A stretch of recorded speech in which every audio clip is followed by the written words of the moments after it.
The Pacific Ocean, 100 miles southwest of Hawaii. The fast carrier USS Abraham Lincoln steams into the wind. She is a United States Navy Nimitz-class carrier, named after the World War II admiral. The biggest, most sophisticated war machine ever built. Today's supercarrier is nuclear-powered, carries nearly 100 aircraft, and is operated by 5,000 sailors, aircrew, and Marines. She is the hub of the modern carrier battle group, ruling a 500-mile radius of air, sea, and land. Flanked by her guards, Aegis missile cruisers, destroyers, and frigates, and traveling with 2 nuclear attack submarines riding shotgun up front. The idea of the carrier is relatively new. It wasn't even born until 1910. Since then, technology and tactics have created a vessel that is master of the seas and skies.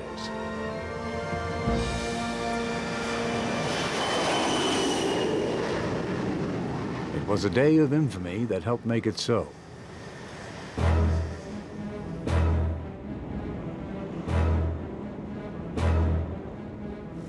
In 1941, the best naval aviation force in the world was the Imperial Japanese Navy. Early on the morning of December 7th, aircraft from 6 of their carriers set out to destroy the American Pacific Fleet. And in doing so, sank the battleship Navy forever.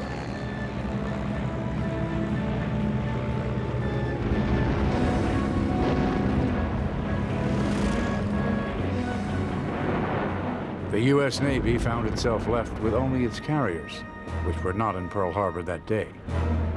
A new kind of war at sea had arrived.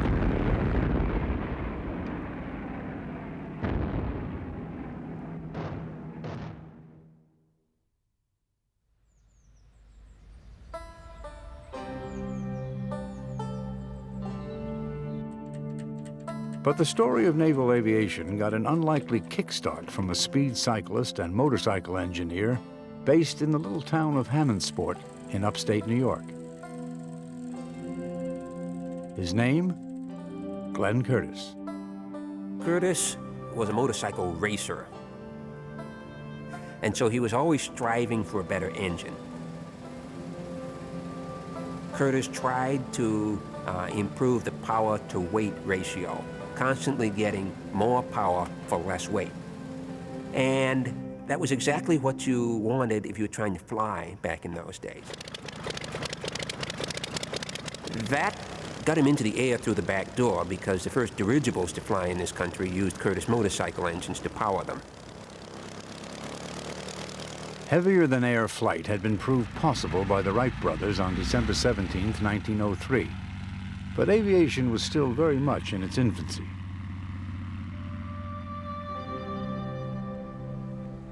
Glenn Curtis made the first flight outside the Wright camp over Cayuga Lake in Pleasant Valley, New York on March 12, 1908. Buoyed by the success of his first exhibition flight later that same year, Curtis looked for ways to capitalize on his creation. The U.S. Army had already bought a Wright airplane in 1909, so Curtis set his sights on the Navy and tried to develop ways in which the airplane could be useful to the Navy. Glenn Curtis realized that for aircraft to be useful to the Navy, crews would have to be able to launch them at sea. In November of 1910, Curtis worked with one of his crack pilots, Eugene Ely. Together, they convinced the Navy to rig up a makeshift deck on the cruiser Birmingham, anchored in Norfolk, Virginia. And the idea was that Ely would fly off of this deck and then back to shore in order to demonstrate that it was possible to fly off the ship. Nobody had ever done this before. They rigged this up, and Ely revved up his Curtis pusher and shot forward across the deck. And when he came off the deck, he fell toward the surface of the sea. Now, the reason for this was he didn't have enough speed to get airspeed. Ely actually did hit the surface and bounced off it. And it must have been a kind of scary experience for him because he damaged his rudder, He damaged his propeller, he soaked his clothes, and he caked over his goggles with spray. Well, the Navy was very interested in the fact that he could fly off a ship, but pointed out that, of course, that was an incomplete progression. To complete the progression, Ely joined Curtis on the West Coast, where they rigged up another makeshift deck, this time on the armored cruiser Pennsylvania.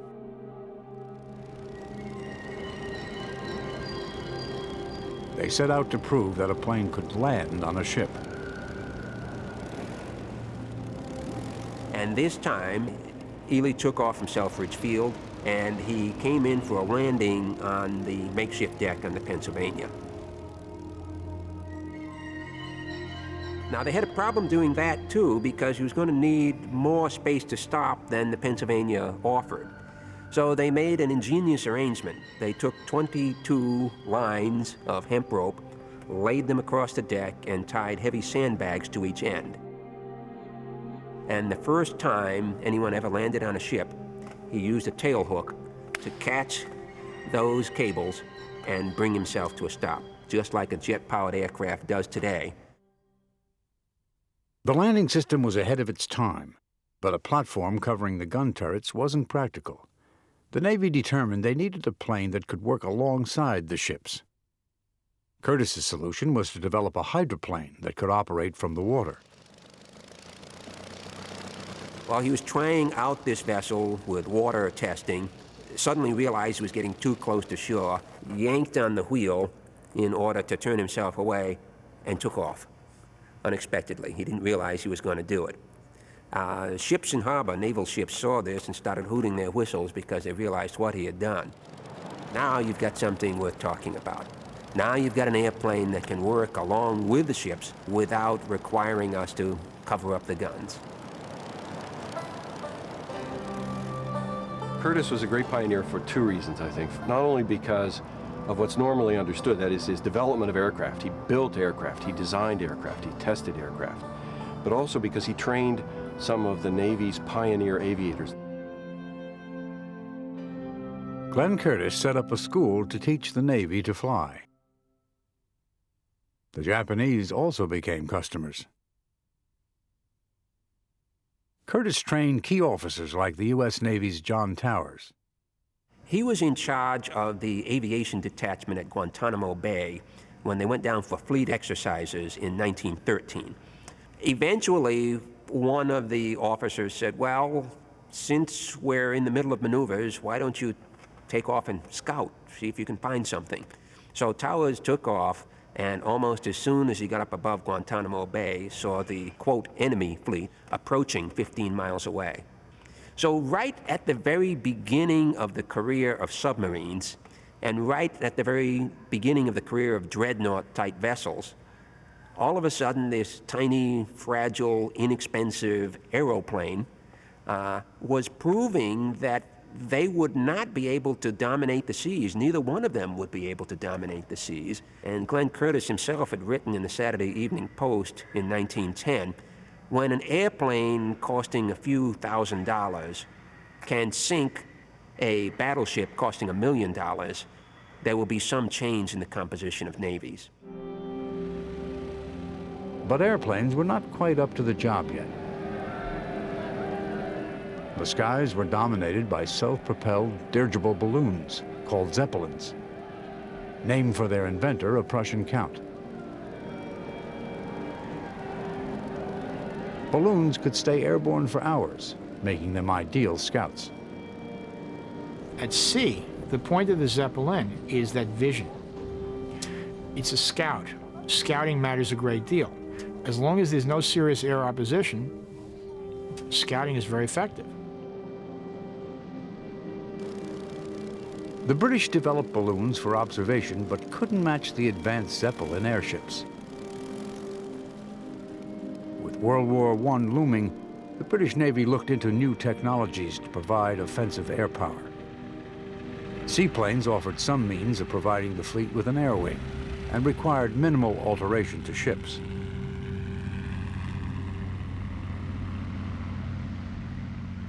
In 1914, the British have a cruiser with a few aircraft, and they also have a man, Murray Suter, who says, look, we can do a lot more. The Germans are not going to come out. They're an inferior navy. You have to have some way of destroying them in harbor. I'll do it. How? He'll take airplanes, he'll hang torpedoes from them, they'll find the German fleet, they'll go in, they'll kill it in harbor. Brilliant idea. But Suter's first target was to be the Zeppelin sheds at Cuxhaven in northern Germany. He needed to counter the Zeppelins, but the seaplanes couldn't fly high enough to destroy them in the air, so they went after them on the ground. 3 ferries were converted to carry seaplanes, creating the first ever carrier task force. The problem was that most of the seaplanes quite literally couldn't get off the water that day and had to be hoisted back on board. So the attack wasn't particularly successful, but it was a very early example of the attempt to use naval aviation and inspired the development of the aircraft carrier. It's very obvious to the British that unless they can destroy Zeppelins, they'll never win. So they start putting fighters on their battleships. Fighter aircraft were lighter and more agile than the heavier seaplanes. More importantly, they could reach the operating height of the Zeppelins. If the ship steamed into the wind to give you lift from the wings, the existing lightweight biplanes could get airborne very quickly. The problem was that when you returned to the ship, it was simply impossible to land on. A little platform 100 feet long was not long enough. The early ships simply had to wait until the pilot ditched alongside and to fish the pilot out in as much of the plane as they could recover. This was wasteful and somewhat uneconomic and not very attractive for the pilots, who got rather wet. So the idea was that if you could land the plane on, you could then re-equip it and you could launch it again. The necessity for a floating airfield for reconnaissance seaplanes had been realized for some years. This is HMS Furious, one of the Royal Navy's first carriers, a converted ship. Originally a battleship, HMS Furious had her huge forward guns removed and replaced by a takeoff deck and hangar. In charge of her air wing in August 1917 was Squadron Commander E.H. Dunning. Dunning thought, this is a fast ship. If this can speed across Scapa Flow, the main fleet base, and I can probably hover over its forward deck because my stalling speed is equivalent to the speed of the ship. So if I put handles on the aeroplane, my squadron mates can pull me down onto the deck. And that's exactly what he did, and that was the world's first ever carrier landing in a ship underway. He tried it again the following day, and not surprisingly perhaps, killed himself.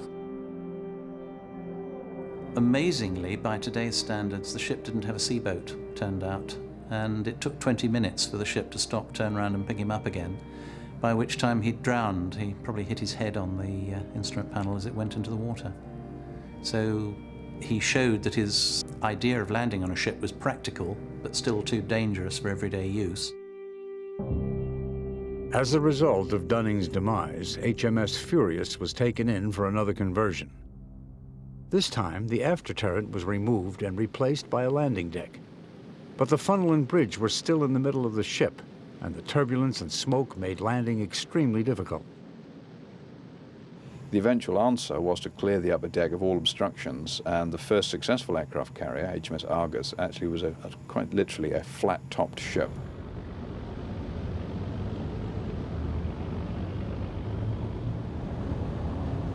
By 1918, a workable shape for the aircraft carrier had arrived.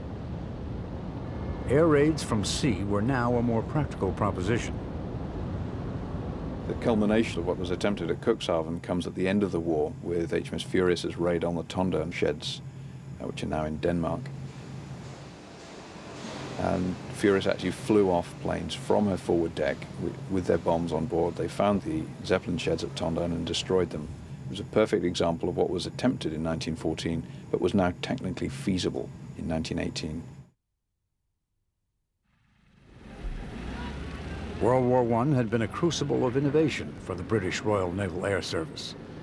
For a short time after the Great War, Britain's carriers were world leaders, and navies around the globe became interested in the technology.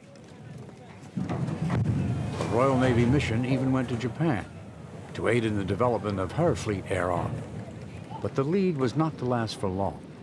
In 1917, American Navy aviators go over to the United Kingdom and they watch what's happening in the war. They come back after the war in 1919, having seen aircraft carriers in action, having participated in air operations, and they come back and they say, we've got to turn the United States Navy into an air-minded Navy. Back in the United States, the Navy experimented with the new technology. An old coal ship named Jupiter was converted into the USS Langley, designated CV-1.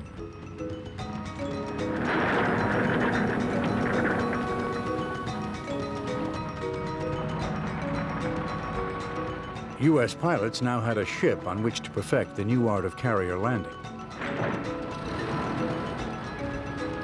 The lightweight biplanes demanded extreme concentration and skill for safe landings.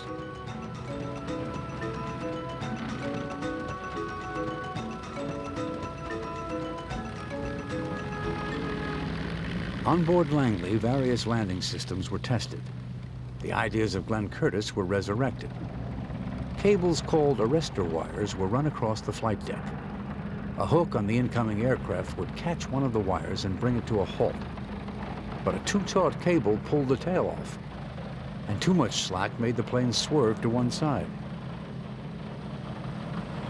To stop that, there were wires that went across the deck from left to right, and then wires that went forward and back. And you see in early carrier aircraft, the ones used on Langley, for example, there's a hook in the back to catch the wires that go across the deck from left to right, and there are hooks under the wheels. There's an axle from one wheel to the next, and there are hooks underneath.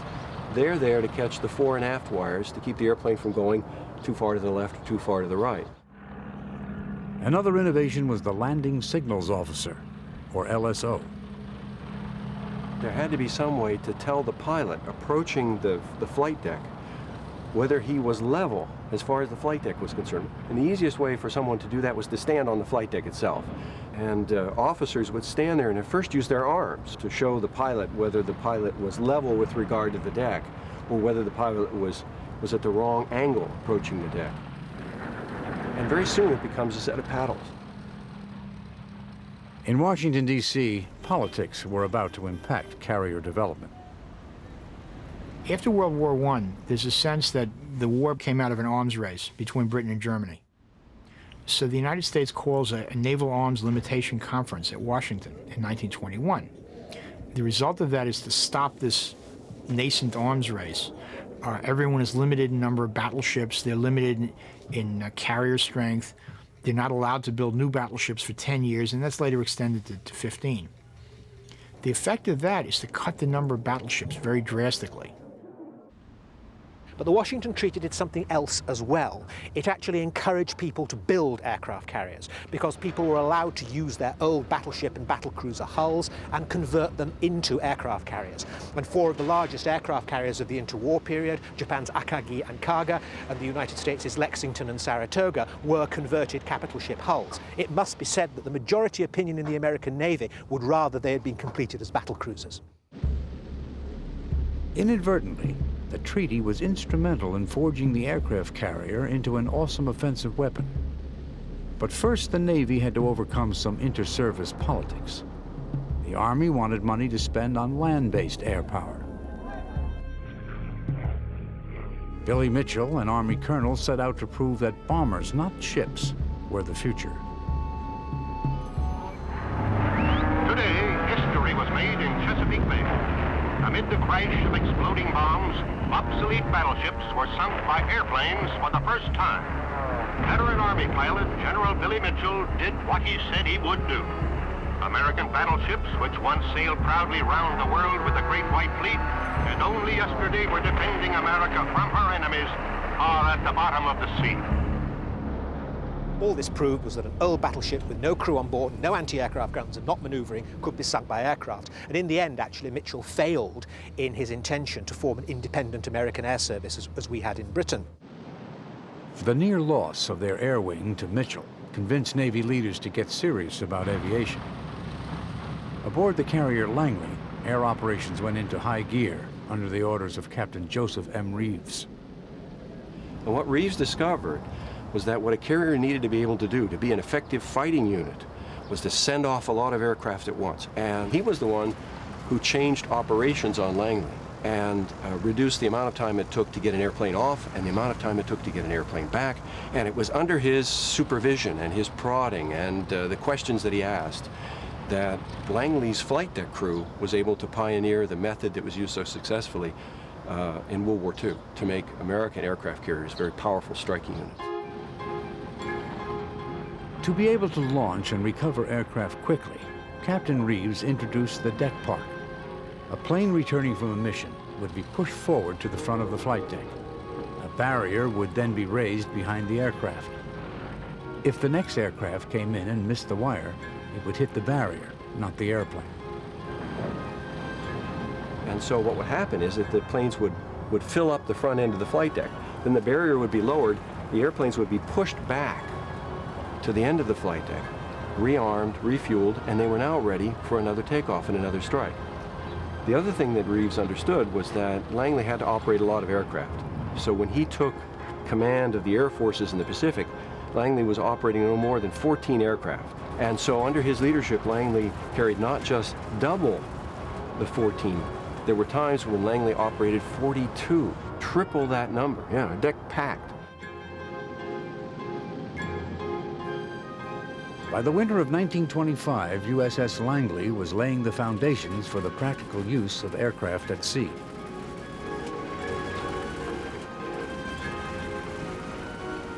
Operational patterns developed on USS Langley are still in evidence today.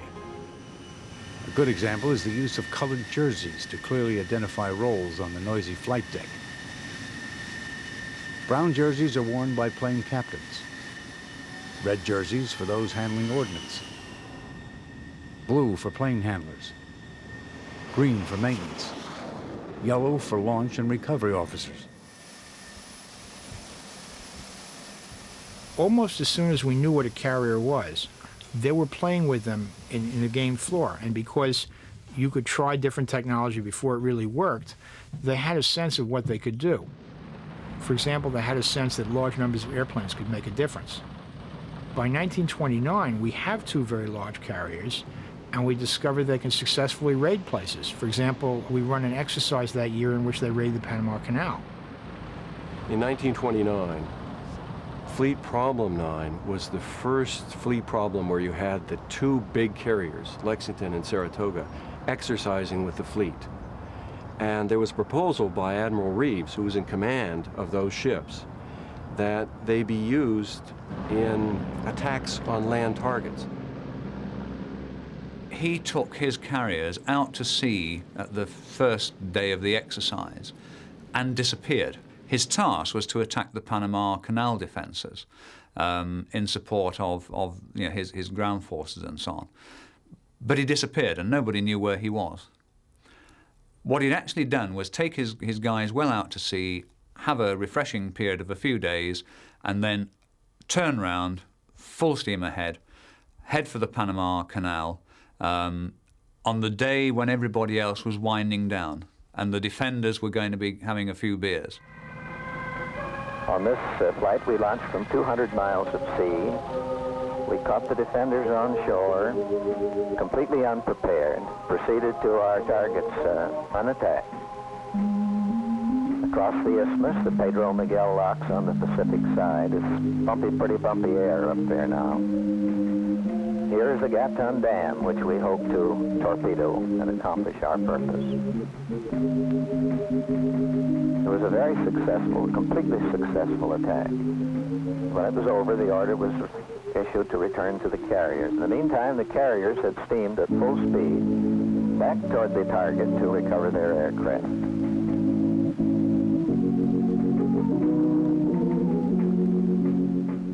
Afterward, there were people who said that this was a stroke of genius. If you go through the records, what you find is that there was a shortage of fuel in the force that Reeves was a part of.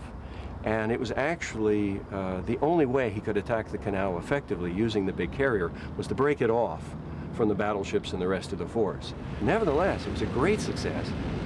It gave a lot of confidence to the Navy's aviators. It was a couple of years before it dawned on the Americans that he'd actually hit upon the really specialist aspect of naval aviation, that you could turn up completely at surprise out of thousands of square miles of sea and deliver a telling blow with your airplanes.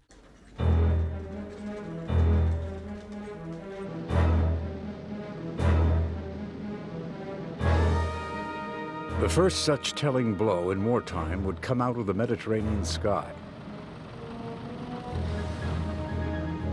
On the night of November 11th, 1940, from the decks of the British carrier HMS Illustrious, 21 swordfish of the Fleet Air Arm set off for Taranto Harbor, where Mussolini's fleet lay at anchor.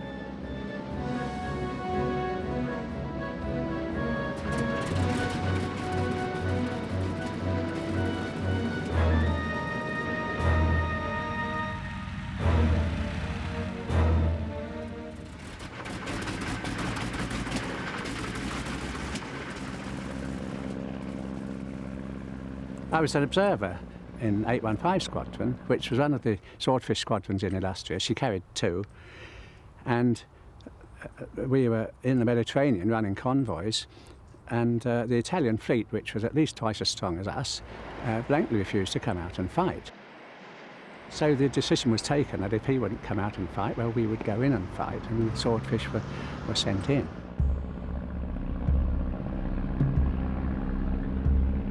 It was a night attack, of course, because the one thing that we were scared stiff of in the swordfish was any enemy fighter in daylight. If we did any raid before a swordfish at 90 knots was sitting duck for any land-based fighter, and so we did everything at night.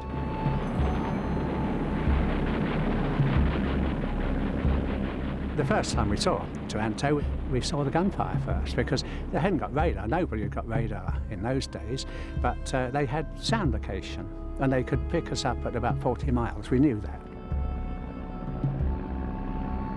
Although people talked about, oh yes, you got surprised, but we didn't, because 40 miles was 20 minutes, getting on for half an hour to get there in a swordfish, so they were well prepared. The swordfish swarmed across Taranto Harbor at low level in order to drop their torpedoes.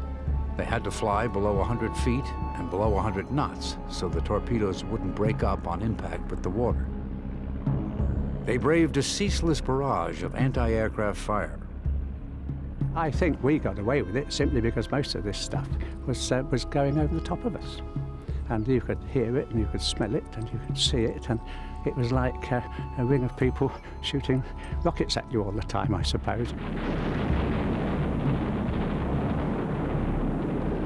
We were slightly disappointed when we came back to the ship because we didn't see the great big fountain of water that you would expect from a torpedo hitting the side of a ship. And it wasn't until the next day that the RAF went over and photographed the result, that they came back and showed us the photographs, and we all rather cheered up then and thought it was worth a libation, you know.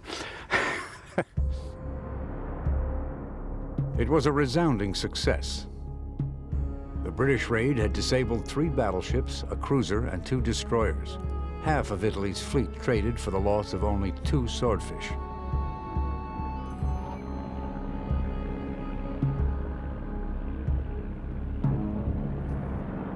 On the other side of the world, the Japanese took notice. The Japanese took a very great interest in what had happened at Taranto in November 1940. They didn't know if torpedoes could run effectively in harbour if they were dropped by aircraft in relatively shallow water. Taranto showed what could be done in harbour with a torpedo-carrying aircraft, and it certainly helped catalyse the idea that a major attack against an enemy fleet in harbour was a practical proposition. The success of the Taranto attack may very well have convinced them that they could do a Pearl Harbor assault.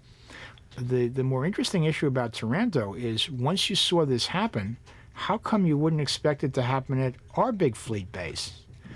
And part of it was a belief that it was too shallow for torpedoes, but Taranto's pretty shallow too. In fact, the British lost torpedoes in the mud. So it might be more, why didn't we get the message, rather than did the Japanese get inspired.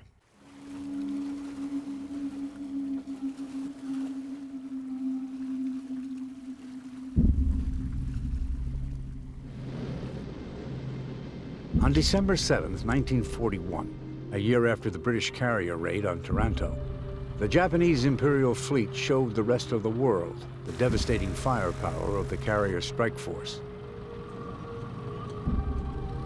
Admiral Chuichi Nagumo's 6 carriers caught the U.S. Pacific Fleet totally unprepared.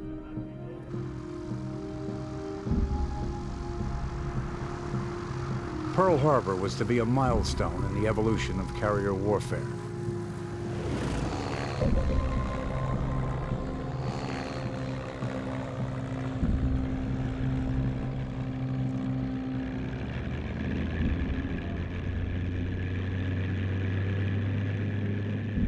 The Japanese called it X-Day, and it marked the beginning of the end of the battleship era.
Pearl Harbor had destroyed the American battle fleet as a traditional fleet of battleships. All the Americans had left were their aircraft carriers. This meant that if they were going to strike back at any further Japanese thrust, they had to do it with their aircraft carriers. And this led the way into the first battles in which ships fight each other out of sight, using the aircraft as their primary striking system. If you think of what carriers do, the leverage is mobility. You can show up anywhere. Jeez. All of a sudden, they showed up with Pearl Harbor. Okay. We didn't know they were coming. We show up with Tokyo. Ouch. The United States aircraft carrier Hornet, part of a task force steaming into Japanese waters, is now revealed as the secret base from which American planes first bombed Tokyo. The Americans had mounted from their Navy aircraft carriers U.S. Army Air Force aircraft. These aircraft were led by a famous American pilot, Jimmy Doolittle, and hence it is known as the Doolittle Raid, but in fact it did a great deal. The raid was launched on April 18th, 1942, 700 miles from the coast of Japan. This was beyond the range of the Navy bombers, so Army B-25s were brought on board for the strike. The raid clearly proved a carrier could project power far beyond its horizon. And although the bombing was of little tactical value, its emotional impact was huge. The first bombing of the Japanese mainland. This was a tremendous shock to the Japanese, a tremendous cultural shock. They were so angry, they cut the heads off the pilots, the ones they captured. And this led the Japanese into thinking the US carrier fleet is our major threat. This meant that they would have to go after the American fleet, and this tipped the balance into a major operation against the islands of Midway, not so much to capture the islands themselves, but to draw out the remnants of the American fleet, the carriers in particular, and sink them. And it all went dreadfully wrong. Midway lies directly between Japan and Hawaii. Admiral Yamamoto planned to invade Midway, knowing that his adversary, Admiral Chester Nimitz, would be unable to tolerate a Japanese base so uncomfortably close to Pearl Harbor.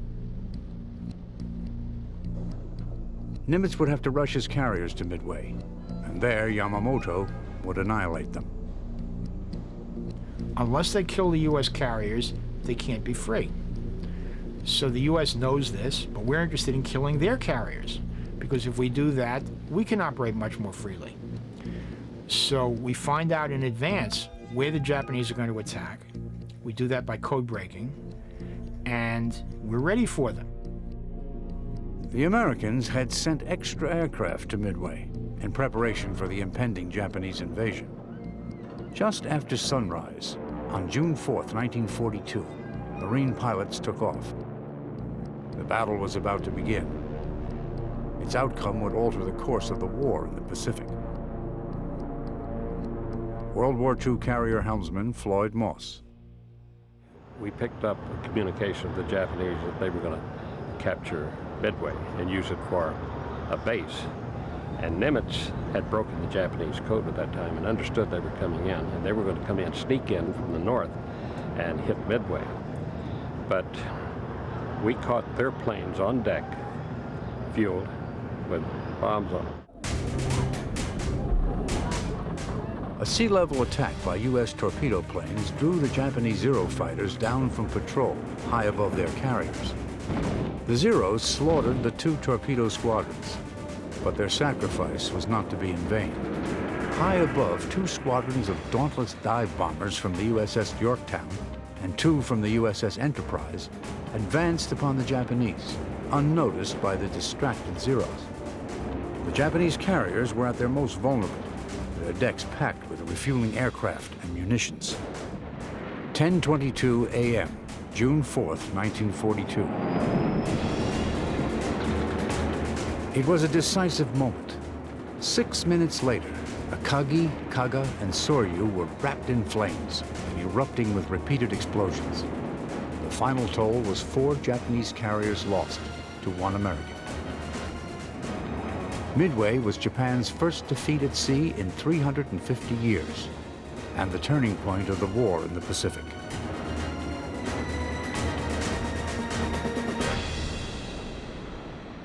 Once the battle began, carriers were vulnerable. They didn't have armored flight decks in the Japanese Navy or the United States Navy. They were full of aviation gas, high-octane aviation gas, which is very volatile. They carried a lot of ammunition, bombs, and torpedoes for the strike aircraft that they had. And so they were floating volcanoes, and it was understood that the carrier that could get in the first strike, or the carrier force that could attack the other first, would probably destroy the other. And in fact, it might be possible for one force to completely eliminate the other at the opening stage of a battle. Midway proved that first strike was vital in carrier-based sea warfare, and a new technology was about to give the Allies a further advantage in the sea battles of World War II: radar. The radio waves pass through clouds or darkness, and by their echoes can locate airplanes hidden from sight.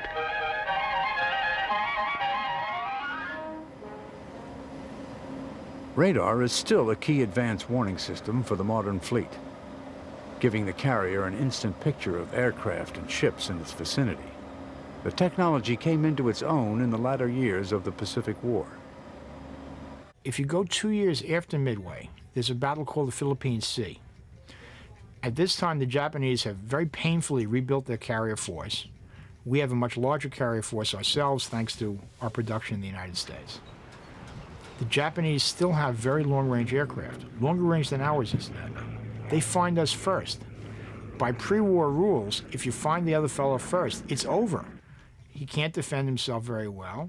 His carriers get blown up. That's what happened at Midway. But by this time, we know how to use radar. So as their attack comes across, we kill it. In fact, it's such a disaster, we call it the turkey shoot. The turkey's not being very good at avoiding being shot. We don't sink most of the carriers. We destroy the aircraft in the air. That's a triumph of radar and very good fighter control. The Japanese nemesis on June 19, 1944, during the turkey shoot, was Lieutenant Alexander Verashiu, a Hellcat pilot. By shooting down 6 Japanese planes in a single sortie, he became an ace in just 1 day. On the 19th, we had 12 planes on deck, wings spread, and when the radars start noticing big groups of planes coming in, then they'd launch us. We climbed up, and I spotted 3 specks coming in our direction, but the sound of the fighter director's voice was a little more serious than just 3, the way I figured. And I kept looking, and sure enough, there was a whole mob, a rambling mass of planes coming in our direction, about 2,000 feet below. He had put us in the perfect position, 2,000 feet above them, off to the side just a little bit. And so we got over to them, and then we just started to peel on down. It was just narrowing down to go after my first plane on the edge. Got him burning pretty fast, and pulled back up again, and then started down again. And it was just a matter of going back and forth. And on my second run, I got on one of them, burned him, dipped my wing over and slid over to another plane alongside of him and burned him down too.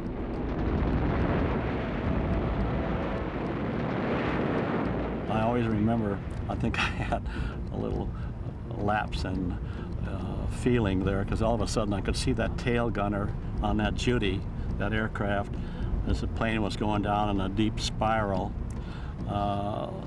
He was still peppering away at me with his 7.7 on the thing, and for just a split second I kind of felt sorry for him.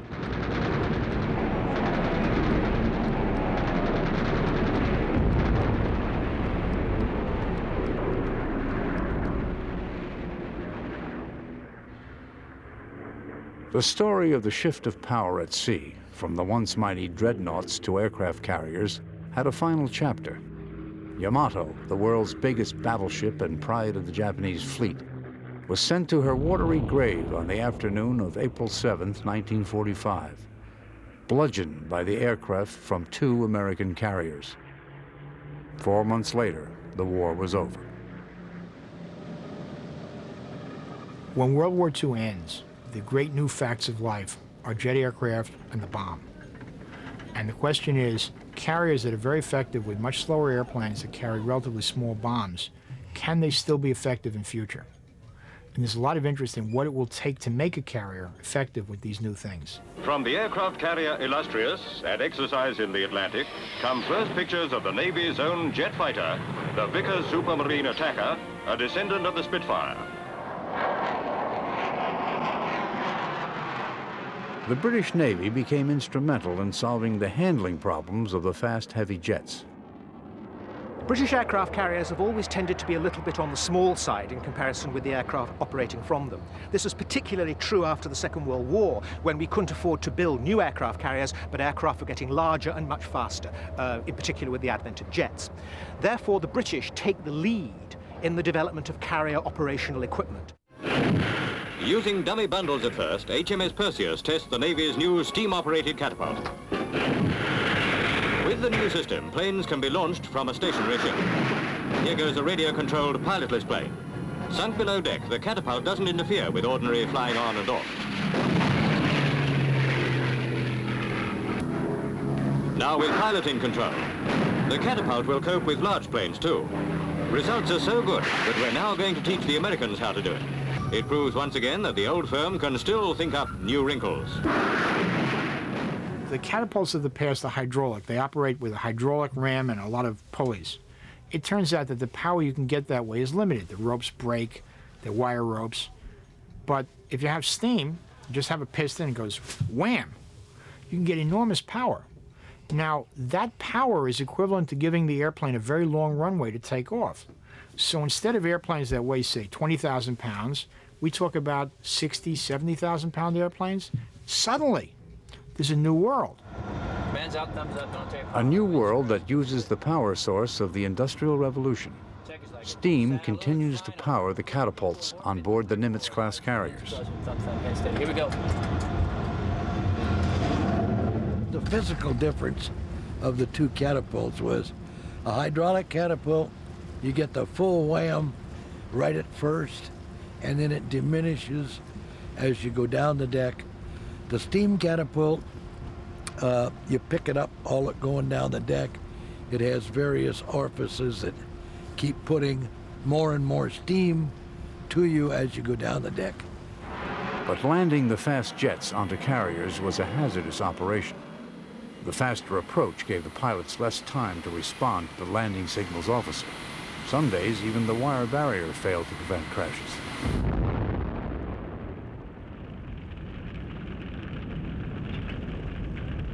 In the late 40s and early 50s, the casualty rate amongst Fleet aircrew was terrible. I joined the Gloria in Malta. She'd been out there just 2 years.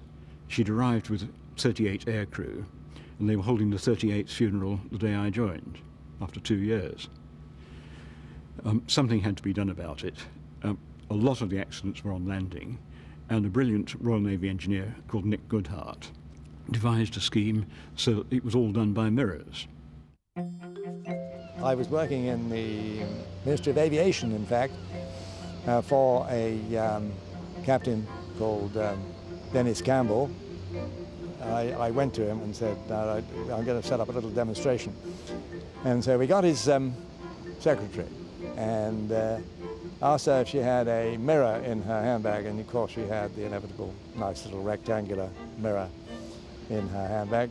And if she had any lipstick, of course she did. So we said, right, put the mirror on the deck of the model carrier and draw a lipstick line across the middle of it. And then we got a torch, a flashlight in American, and put it on the stern of the carrier, pointing towards the mirror. And we said to Miss Montgomery, the secretary, go back to the far side of the room and move your head up and down until you see the reflection of the flashlight in the middle of the mirror. When you've got it in the middle of the mirror, walk forward slowly, keeping the reflection on the lipstick line, which she duly did. And she walked across the room, getting lower and lower and lower and lower. And eventually her chin came to rest on the round down of the model. So he was duly impressed, was Captain Campbell. He thought really that did have something in it. If a secretary not trained in deck landing can make a perfect deck landing first shot, it looks good. It's a device which aids high-speed landings, particularly by jet fighters. The pilot watches a row of lights on the carrier as he comes into land. By lining them up with another blob of light reflected in a mirror, he can make a faultless touchdown. And it was simply a convex mirror with a light shining into it, reflecting up into the 3.5 degrees into the glide slope. You could visualize a light of ray back behind the ship, and you were trying to fly down that ray. And the image was such that if you got above the glide slope, this little image in the center of it would go higher than the reference marks. And if you got below, obviously, it would go below the same indications. Today, the mirror has been replaced by Fresnel projector lamps. The center light, or meatball, moves above or below a row of green datum lights.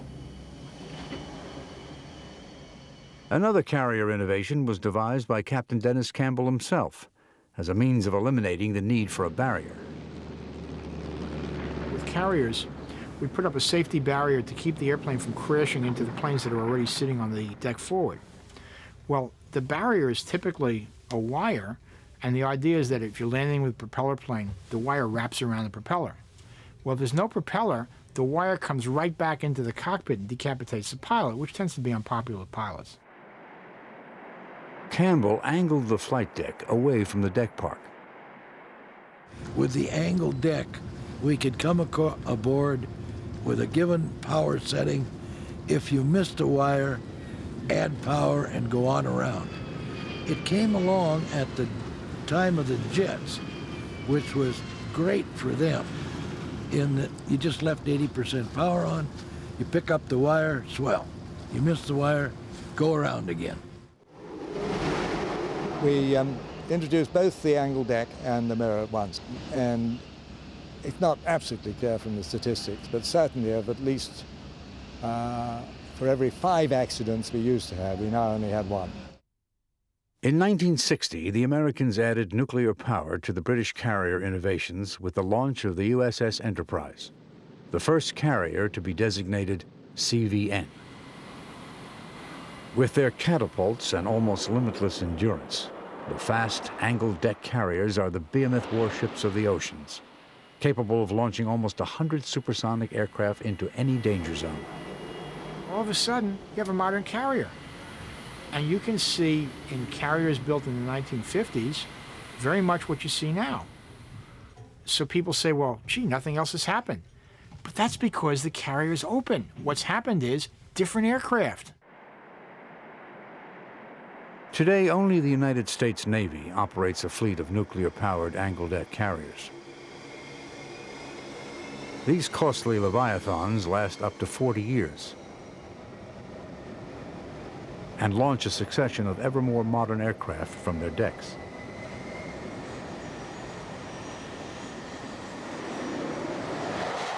If you ask me, I think the next generation is it's going to have all the capabilities that you see here. It's just not going to have me flying in it. The days of unmanned vehicles are already here, and mainly they're used for reconnaissance and things like that, but they're already developed combat versions.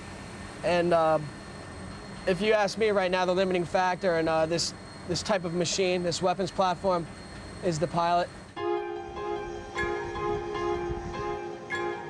For over 5 decades, the Commander-in-Chief's first response to a world crisis has been, where are the carriers?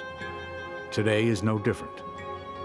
But the advance in communication technology gives the fleet, with the carrier at its center, a constantly improving view of the world. Sensors, satellites, ground stations, intelligence, news media, and the web all inform the fleet. The U.S. Navy calls it net-centric operation, and it rides on the coattails of the revolution in information technology. What happens in the future? Well, the missiles obviously get more important. On the other hand, a lot of the time, you're not interested in actually blowing somebody up. A lot of the time, the interest is in dissuading some foreign government from some evil course of action, convincing friends that will back them. Well, you don't do that by killing people. You do that by showing up so they know you could if you wanted to. That means it has to be something they can see that doesn't have to be used up each time it's there. A carrier still is the easiest way to have airplanes someplace. In a world that's very unsettled, being able to demonstrate power makes a tremendous difference. The carrier is probably the best way to do that.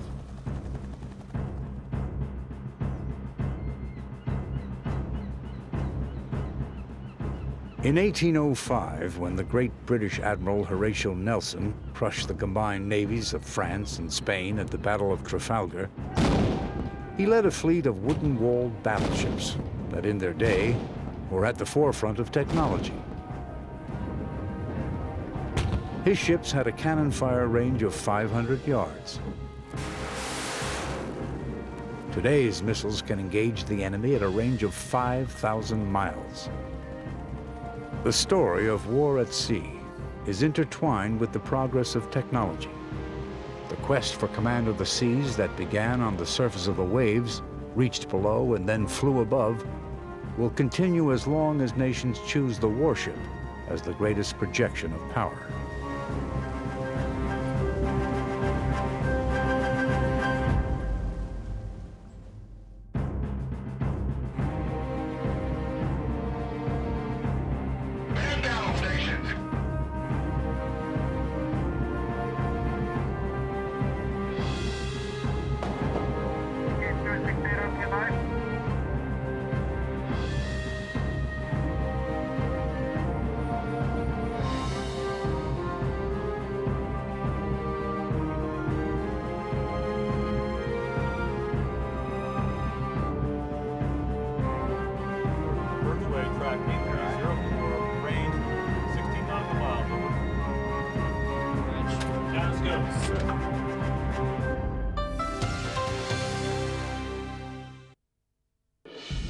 Warship was made possible by the Alfred P. Sloan Foundation to enhance public understanding of the role of technology. The foundation also seeks to portray the lives of the men and women engaged in scientific and technological pursuit.